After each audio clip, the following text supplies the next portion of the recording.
Welcome students. अगे असी करांगे role of teacher in constructivism. Constructivist teachers encourage students to constantly assess how the activity is helping them to gain understanding. By questioning, students in the constructivist classroom ideally become expert learner. This gives them ever broadening tool to keep learning. ਤਾਂ ਅਸੀਂ ਪਹਿਲਾਂ ਵੀ learner ਦੇ role ਦੇ ਵਿੱਚ discuss ਕਰਕੇ ਚੁੱਕੇ ਹਾਂ ਕਿ ਸਿੱਖਿਆਰਥੀ ਹੈ ਜਿਹੜਾ ਇਸ ਰਚਨਾਤਮਕਵਾਦੀ ਪਹੁੰਚ ਦੇ ਵਿੱਚ ਮੇਨ ਭੂਮਿਕਾ ਦੇ ਵਿੱਚ ਹੁੰਦਾ ਹੈ, ਤਾਂ ਟੀਚਰ ਆ ਜਿਹੜਾ ਉਸ ਨੂੰ ਐਨਕਰੇਜ ਕਰਦਾ ਹੈ, ਉਸ ਨੂੰ ਮੋਟੀਵੇਟ ਕਰਦਾ ਹੈ ਕਿ ਕਿਵੇਂ ਐਕਟੀਵਿਟੀਆਂ ਰਾਹੀਂ ਉਸ ਨੇ ਜਿਹੜਾ ਗਿਆਨ ਆ ਉਹ ਹਾਸਲ ਕਰਨਾ ਹੈ ਜਾਂ ਸਮਝਦਾਰੀ ਆ ਕਿਸੇ ਵੀ ਕਨਸੈਪਟ ਦੇ ਵਿੱਚੋਂ ਕਿਵੇਂ ਪ੍ਰਾਪਤ ਕਰਨੀ ਆ। ਕਲਾਸਰੂਮ ਜਿਹੜੀ ਟੀਚਿੰਗ ਕਲਾਸਰੂਮ ਲਰਨਿੰਗ ਆ ਉਹ ਅਧਿਆਪਕ ਦੁਆਰਾ ਇਸ ਤਰ੍ਹਾਂ ਦੀ ਸਥਿਤੀ ਵਿੱਚ ਬਣਾਈ ਜਾਂਦੀ ਆ ਕਿ ਬੱਚੇ ਨੇ ਜਿਹੜੇ ਐਕਸਪਰਟ ਲਰਨਰ ਬਣ ਜਾਂਦੇ ਨੇ, ਉਹਨਾਂ ਨੂੰ ਇਸ ਤਰ੍ਹਾਂ ਦਾ ਵਾਤਾਵਰਨ ਦਿੱਤਾ ਜਾਂਦਾ ਹੈ ਇਸ ਤਰ੍ਹਾਂ ਦੀ ਲਰਨਿੰਗ ਦੇ ਵਿੱਚ ਕਿ ਜਿਹੜੇ ਉਹ ਲਰਨਿੰਗ ਨੂੰ ਜਾਰੀ ਰੱਖਦੇ ਨੇ, ਜਾਂ ਇਹ ਕਹਿ ਸਕਦੇ ਆ ਕਿ ਹਰ ਟਾਈਮ ਜਿਹੜਾ ਲਰਨਰ ਆ ਉਹ ਸਿੱਖਦਾ ਰਹਿੰਦਾ ਹੈ। ਇਸ ਤਰ੍ਹਾਂ ਦਾ ਜਿਹੜਾ ਰੋਲ ਆ ਉਹ ਟੀਚਰ ਅਦਾ ਕਰਦਾ ਹੈ। ਤਾਂ ਹੁਣ ਅਸੀਂ ਦੇਖੀਏ ਤਾਂ ਟੀਚਰ ਐਜ਼ ਅ ਫੈਸਿਲਿਟੇਟਰ ਦੇ ਜਿਹੜਾ ਰੋਲ ਅਦਾ ਕਰਦਾ ਹੈ teacher. The role of teacher is very important within the constructivism learning theory. Instead of giving a lecture, the teacher in this theory function as facilitator, whose role is to aid the student when it comes to their own understanding. Instead of telling, the teacher must begin asking. ਤਾਂ ਇੱਥੇ ਜਿਹੜਾ facility provide ਕਰਦਾ ਹੈ teacher, facilitator ਦਾ role ਅਦਾ ਕਰਦਾ ਹੈ, ਸਹਾਇਤਾ ਪ੍ਰਦਾਨ ਕਰਦਾ ਹੈ। ਇੱਥੇ ਨਹੀਂ ਕਿ ਅਧਿਆਪਕ ਮੇਨ ਭੂਮਿਕਾ ਦੇ ਵਿੱਚ ਹੁੰਦਾ ਹੈ, ਉਹ ਸਿਰਫ ਸਾਈਡ ਦੇ ਉੱਪਰ ਰਹਿ ਕੇ ਜਿਹੜਾ ਲਰਨਰ ਆ ਉਸ ਨੂੰ ਸਿਖਾਉਣ ਦਾ ਯਤਨ ਕਰਦਾ ਹੈ, ਉਸ ਨੂੰ ਇਸ ਤਰ੍ਹਾਂ ਦੀਆਂ ਸਥਿਤੀਆਂ ਦਿੰਦਾ ਹੈ ਜਿਹੜੀਆਂ ਕਿ ਉਸ ਨੂੰ ਸਿੱਖਣ ਲਈ ਅੰਡਰਸਟੈਂਡਿੰਗ ਲਈ ਮਜਬੂਰ ਕਰ ਦਿੰਦੀਆਂ ਨੇ। ਅੱਗੇ ਕਈ ਮਾਡਲ ਨੇ ਜਿਹੜੇ ਟੀਚਰ ਦੇ ਰੋਲ ਨੂੰ ਡਿਸਕ੍ਰਾਈਬ ਕਰਦੇ ਨੇ, ਅਸੀਂ ਉਹ ਬਾਅਦ 'ਚ ਕਰਾਂਗੇ। ਮਾਡਲਸ ਰੋਲ ਨੇ ਜਿਹੜੇ ਟੀਚਰ ਦੇ ਮਾਡਲਸ ਨੇ ਤਾਂ ਰੋਲ ਆਫ ਫੈਸਿਲਿਟੇਟਰ ਨੂੰ ਅਸੀਂ ਅੱਗੇ ਐਕਸਪਲੇਨ ਕਰਾਂਗੇ। ਮਾਡਲਿੰਗ, ਕੋਚਿੰਗ ਅਤੇ ਸਕੈਫੋਲਡਿੰਗ, ਇਹ ਤਿੰਨ ਤਰ੍ਹਾਂ ਦੇ ਰੋਲ ਨੇ। ਅੱਗੇ ਮਾਡਲਿੰਗ ਆ ਜਿਹੜਾ ਉਹਦੇ ਵਿੱਚ ਬਿਹੇਵੀਅਰ ਮਾਡਲਿੰਗ ਅਤੇ ਕਗਨੀਟਿਵ ਮਾਡਲਿੰਗ ਦੋ ਤਰ੍ਹਾਂ ਦੇ ਨੇ, ਤਾਂ ਅਸੀਂ ਇਹਨਾਂ ਨੂੰ ਥੋੜ੍ਹਾ ਡਿਟੇਲ 'ਚ ਕਰਦੇ ਹਾਂ ਅੱਗੇ। Modelling according to Jensen, 2 types of modelling exist. ਦੋ ਤਰ੍ਹਾਂ ਦੀ ਮਾਡਲਿੰਗ ਹੁੰਦੀ ਆ ਜਿਹਦੇ ਵਿੱਚ ਬਿਹੇਵੀਅਰ ਅਤੇ ਕਗਨੀਟਿਵ, ਇੱਕ ਵਰਤਾਅ ਦੇ ਵਿੱਚ ਹੁੰਦੀ ਆ, ਇੱਕ ਬੁੱਧੀ ਦੇ ਵਿੱਚ ਹੁੰਦੀ ਆ। Behaviour modelling in ਕੰਸਟਰਕਟਿਵਿਸਟ learning environments demonstrates how to perform the activities.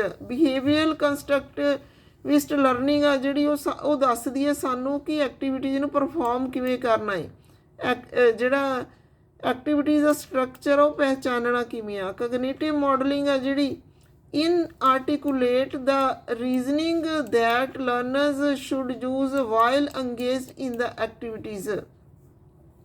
ਇੱਕ ਦਿਮਾਗੀ ਜਿਹੜੀ ਕਿਰਿਆ ਇਹ ਜਿਹਦੇ ਵਿੱਚ ਹਰੇਕ ਵਿਦਿਆਰਥੀ ਹੈ ਜਿਹੜਾ ਉਹ ਕਿਸੇ ਵੀ ਐਕਟੀਵਿਟੀ ਨੂੰ ਕਰਨ ਲੱਗੇ ਉਸ ਦੇ ਵਿੱਚ ਰੀਜ਼ਨਿੰਗ ਨੂੰ ਲੱਭਦਾ ਹੈ, ਜਾਂ ਰੀਜ਼ਨਿੰਗ ਦੇ ਲੌਜੀਕਲ ਥਿੰਕਿੰਗ ਉਹਦੀ ਡਿਵੈਲਪ ਹੁੰਦੀ ਹੈ, ਤਾਂ ਉਹਦੇ ਨਾਲ ਹੀ ਉਹ ਜਿਹੜਾ ਲਰਨਿੰਗ ਕਰਦਾ ਹੈ।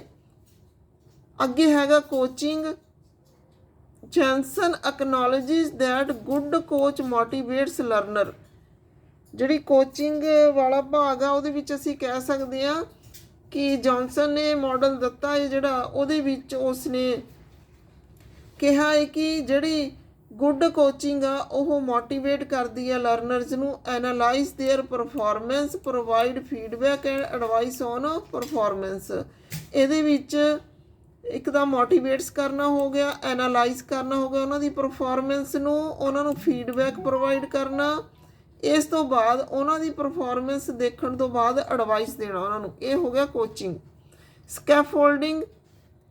ਸਕੈਫੋਲਡਿੰਗ ਦੇ ਵਿੱਚ ਵਿਦਿਆਰਥੀ ਨੇ ਜਿਹੜੇ ਉਹਨਾਂ ਦੀ ਵਿਸਤ੍ਰਿਤ ਪਹੁੰਚ ਹੈ ਲਰਨਿੰਗ ਦੀ, ਇਹਦੇ ਵਿੱਚ ਕੀ ਪ੍ਰੋਵਾਈਡ ਕਰਦੀ ਹੈ? Temporary framework to support learning and students performance. ਜਿਹੜੀ ਸਟੂਡੈਂਟਸ ਦੀ ਪਰਫਾਰਮੈਂਸ ਆ ਉਸ ਨੂੰ ਸਪੋਰਟ ਕਰਦੀ ਆ, ਟੈਂਪਰੇਰੀ ਫਰੇਮਵਰਕ ਦਿੰਦੀ ਆ beyond their capacities. It represents any kind of support for cognitive activity that is provided by an adult to a child when they are performing any task together। ਜਦੋਂ ਕੋਈ ਵੀ adult ਵਿਅਕਤੀ ਬੱਚੇ ਦੇ ਨਾਲ performance ਦਿੰਦਾ ਏ ਤਾਂ ਇਹ ਜਿਹੜੀ ਆ ਸਕੈਫੋਲਡਿੰਗ, ਇਹ ਉਹਨੂੰ ਕਗਨੀਟਿਵ ਐਕਟੀਵਿਟੀ ਨੂੰ ਜਿਹੜੀ ਆ ਅਡਲਟ ਤੇ ਬੱਚੇ ਦੁਆਰਾ ਇਕੱਠੀ ਕੀਤੀ ਜਾਂਦੀ ਹੈ ਉਸ ਨੂੰ ਸਪੋਰਟ ਕਰਦੀ ਆ। ਇਸ ਨੂੰ ਸਪੋਰਟ ਕਰਨ ਦਾ ਇੱਕ ਢੰਗ ਆ। Presentation of subject matter. Teacher provide students with data ਔਰ experience that allow them to hypothesize, predict, manipulate objects, pose questions, research, investigate and invent। ਤਾਂ ਅਧਿਆਪਕ ਜਿਹੜਾ ਏ ਉਹ ਡਾਟਾ ਪ੍ਰੋਵਾਈਡ ਕਰਦਾ ਹੈ ਸਟੂਡੈਂਟਸ ਨੂੰ ਜਾਂ ਇਸ ਤਰ੍ਹਾਂ ਦੇ ਐਕਸਪੀਰੀਅੰਸ ਦਿੰਦਾ ਹੈ ਜਿਨ੍ਹਾਂ ਦੇ ਨਾਲ ਉਹ ਕਲਪਨਾਵਾਂ ਕਰਨੀਆਂ ਸਿੱਖ ਜਾਂਦੇ ਨੇ, ਭਵਿੱਖਬਾਣੀਆਂ ਕਰਨੀਆਂ ਸਿੱਖ ਜਾਂਦੇ ਨੇ, ਆਪਣੇ ਜਿਹੜੀਆਂ ਨਵੀਆਂ ਇਹ ਕਹਿ ਲਓ ਕਿ ਆਬਜੈਕਟ ਨੇ ਜਾਂ ਗੱਲਾਂ ਨੇ ਉਹਨਾਂ ਨੂੰ ਨਿਰਧਾਰਿਤ ਕਰਨਾ ਸਿੱਖ ਜਾਂਦੇ ਨੇ, ਆਪਣੇ ਜਿਹੜੇ ਵੀ ਇਨਵੈਸਟੀਗੇਸ਼ਨ ਆ ਜਾਂ ਇਨਵੈਂਸ਼ਨ ਆ ਉਹ ਕਰਨੀ ਸਿੱਖ ਜਾਂਦੇ ਨੇ। ਫਿਰ ਹੈਗਾ ਫਲੈਕਸੀਬਲ ਟੀਚਰ। ਅਧਿਆਪਕ ਆ ਜਿਹੜਾ ਉਹ ਫਲੈਕਸੀਬਲ ਹੁੰਦਾ ਏ ਅਤੇ ਜਿਹੜਾ ਹਰ ਟਾਈਮ ਆਪਣਾ ਲਰਨਰ ਦੀ ਸਪੋਰਟ ਦੇ ਵਿੱਚ ਹੁੰਦਾ ਏ, ਉਸ ਦੀਆਂ ਆਪਣੀਆਂ ਇੰਟਰਸਟ ਅਤੇ ਨੀਡਸ ਨੂੰ ਧਿਆਨ ਵਿੱਚ ਰੱਖਦਾ ਏ। The teacher must ensure that the environment is positive and supportive. ਤਾਂ ਟੀਚਰ ਇਹ ਇਨਸ਼ੋਰ ਕਰਾਉਂਦਾ ਹੈ ਕਿ ਜੋ ਵੀ ਲਰਨਿੰਗ ਇਨਵਾਇਰਮੈਂਟ ਆ ਉਹ ਪੋਜ਼ੀਟਿਵ ਅਤੇ ਸਪੋਰਟਿਵ ਹੋਏਗਾ ਜਾਂ ਹੈਗਾ ਏ, so that student will feel emotionally secure and able to challenge themselves cognitively. ਤਾਂ ਇਹਦੇ ਨਾਲ ਕੀ ਹੁੰਦਾ ਹੈ, ਬੱਚੇ ਇਮੋਸ਼ਨਲੀ ਸਿਕਿਓਰ ਮੰਨਦੇ ਨੇ ਆਪਣੇ ਆਪ ਨੂੰ ਅਤੇ ਕੋਈ ਵੀ ਚੈਲੰਜ ਆ ਜਿਹੜਾ ਉਹ ਸਵੀਕਾਰ ਕਰਦੇ ਨੇ। ਫਿਰ ਹੈਗਾ teacher should adapt to learners needs.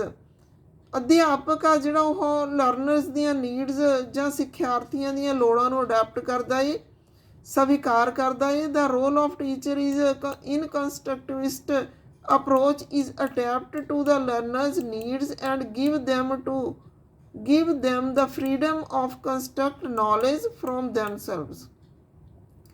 Each learner is considered as unique individually। ਹਰੇਕ ਲਰਨਰ ਨੂੰ ਅਲੱਗ ਦਾ ਮੰਨਿਆ ਜਾਂਦਾ, ਯੂਨੀਕ ਮੰਨਿਆ ਜਾਂਦਾ, with cultural background, individual disposition and prior knowledge influencing their learning. The teacher must consider all these factors to assist the learners। ਤਾਂ ਕਿਸੇ ਵੀ ਬੈਕਗਰਾਊਂਡ ਦਾ ਹੋ ਸਕਦਾ ਲਰਨਰ ਆ ਜਿਹੜਾ ਉਹ ਘੱਟ ਨੌਲੇਜ ਵਾਲਾ ਵੀ ਹੋ ਸਕਦਾ, ਵੱਧ ਨੌਲੇਜ ਵਾਲਾ ਵੀ ਹੋ ਸਕਦਾ, ਉਸ ਦਾ ਵਾਤਾਵਰਨ ਆ ਜਿਹੜਾ ਉਸ ਦੀ ਨੌਲੇਜ ਨੂੰ ਪ੍ਰਭਾਵਿਤ ਕਰ ਸਕਦਾ ਏ।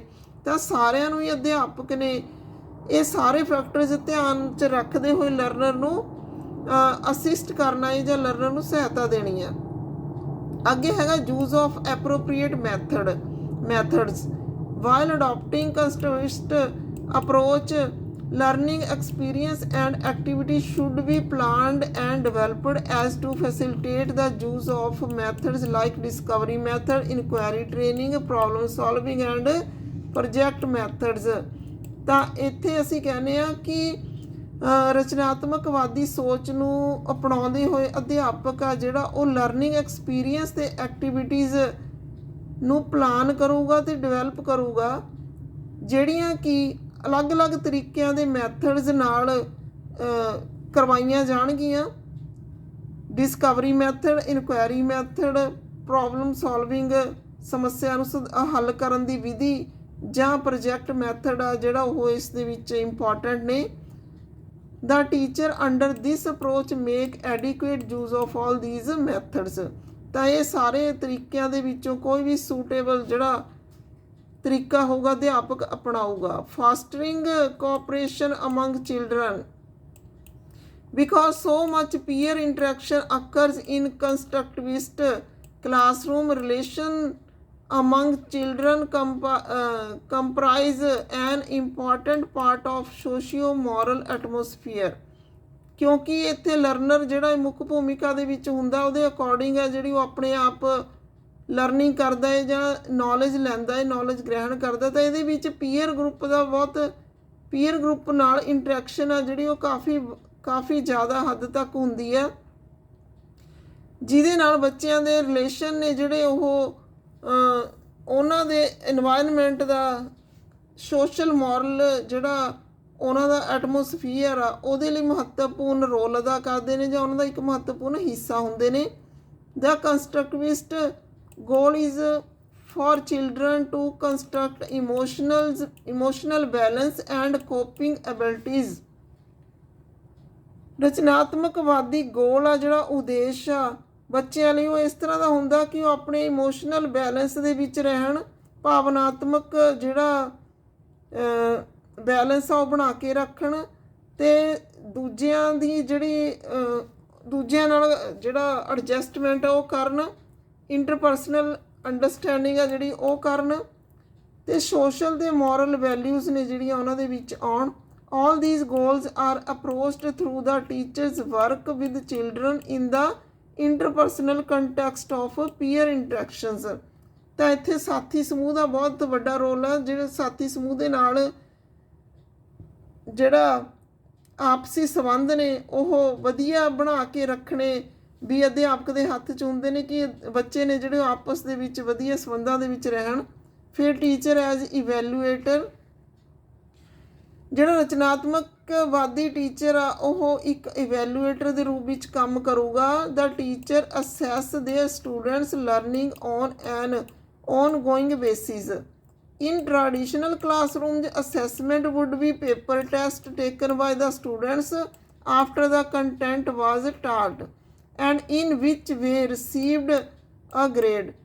In constructivist classroom, the teacher assess the students' work and adapt the lesson plan to meet the needs of learner। ਤਾਂ ਇੱਥੇ ਅਧਿਆਪਕ ਆ ਜਿਹੜਾ ਉਸਦੀ ਭੂਮਿਕਾ ਇਹ ਆ ਕਿ ਉਹ ਇਵੈਲੂਏਸ਼ਨ ਕਰੂਗਾ। ਇਵੈਲੂਏਸ਼ਨ ਕਰਨ ਤੋਂ ਬਾਅਦ ਉਹ ਜ਼ਰੂਰਤ ਮੁਤਾਬਕ ਜਿਹੜੇ ਲੈਸਨ ਪਲਾਨ ਨੇ ਜਾਂ ਜੋ ਵੀ ਕੰਮ ਆ ਬੱਚਿਆਂ ਦਾ ਸਟੂਡੈਂਟਸ ਦਾ ਉਹਨੂੰ ਅੱਗੇ ਉਸ ਨੂੰ ਅਸੀਂ ਕਹਾਂਗੇ ਕਿ ਕਰੈਕਟ ਕਰੂਗਾ ਜਾਂ ਉਸ ਨੂੰ ਸਲਾਹ ਦੇਊਗਾ ਕਿ ਕਿਸ ਤਰ੍ਹਾਂ ਉਸਨੇ ਅੱਗੇ ਇਹਨੂੰ ਸਹੀ ਕਰਨਾ ਹੈ। ਤਾਂ ਇਹ ਇਵੈਲੂਏਸ਼ਨ ਹੋਊਗੀ। ਰਚਨਾਤਮਕਵਾਦੀ ਜਿਹੜਾ ਸਿਧਾਂਤ ਆ ਉਹਦੇ ਵਿੱਚ ਜਿਹੜੀ ਪੁਰਾਣੀ ਇਵੈਲੂਏਸ਼ਨ ਸਿਸਟਮ ਆ ਉਹਦੇ ਰਾਹੀਂ ਅਸੀਂ ਬੱਚਿਆਂ ਨੂੰ ਪੇਪਰ ਪੈਨ ਵਾਲਾ ਜਿਹੜਾ ਟੈਸਟ ਆ ਉਹ ਨਾ ਲੈਂਦੇ ਹੋਏ ਉਹਨਾਂ ਦੇ ਐਕਸਪੀਰੀਅੰਸ ਰਾਹੀਂ ਉਹਨਾਂ ਦੀ ਨੌਲੇਜ ਰਾਹੀਂ ਅਸੀਂ ਉਹਨਾਂ ਨੂੰ ਬਚਾਂਗੇ। ਤਾਂ ਅੱਜ ਦੀ ਵੀਡੀਓ ਦੇ ਵਿੱਚ ਇੰਨਾ ਹੀ। ਅੱਗੇ ਫੇਰ ਕਰਾਂਗੇ ਨੈਕਸਟ ਟੌਪਿਕ। Okay, thanks.